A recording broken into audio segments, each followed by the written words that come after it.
So, what do you think are some daily habits parents can do at home to help build their child's confidence and love of learning? I think we've touched on this a little bit. A big thing is praising the effort and the learning process. I also have talked a lot with, like in teacher trainings about reducing our use of the phrase good job. I feel that good job is so heavily overused, and it's really unspecific praise. I would much rather tell a child, I love the colors that you chose for your picture, and great job with your painting. Because honestly, I could say great job with your painting without looking up. Mhm. And I think kids start to know that, especially if, you're a busy parent and your kid is constantly running up to you, look what I made, look what I did, look at this, look at this. It's really easy to just be like, good job, good job, good job.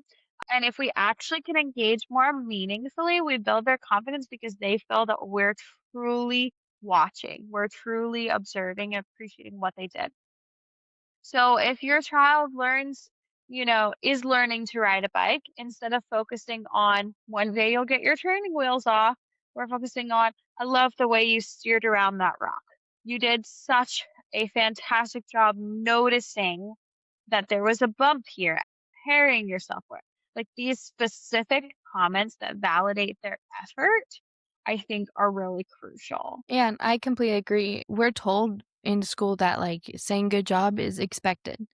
But the more we're learning, the more research that comes out. And as a child development specialist, they tell us good job is generic. Good job is kind of like a get out of jail free card. Like it is just an easy, here you go. It's super easy to apply versus, oh, let me take the time and look and show you that I'm looking. And I think another daily habit that parents can do at home to kind of help build that confidence is kind of shifting from doing the work for them to kind of telling, coaching them through it. So it's okay, the first time I'm going to do it and then you're going to see what it is. And then we go to, okay, we're going to do this together. I want you to learn how to do it with me. And then, okay, we've done that enough times together. Now you try it. That's okay if you mess up. We just need to see how you're doing. You try it. You got this. Yeah, absolutely. And I think that's a really good point about parents kind of doing the work for their kids. I think it's really easy to think that if you set an example enough times, they'll do it.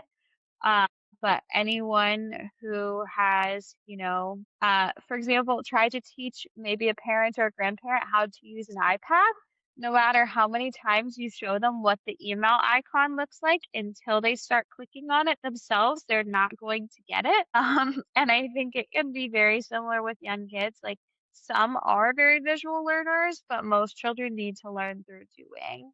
And if we don't allow them to process through it on their own, they're not gonna remember it 5 seconds later.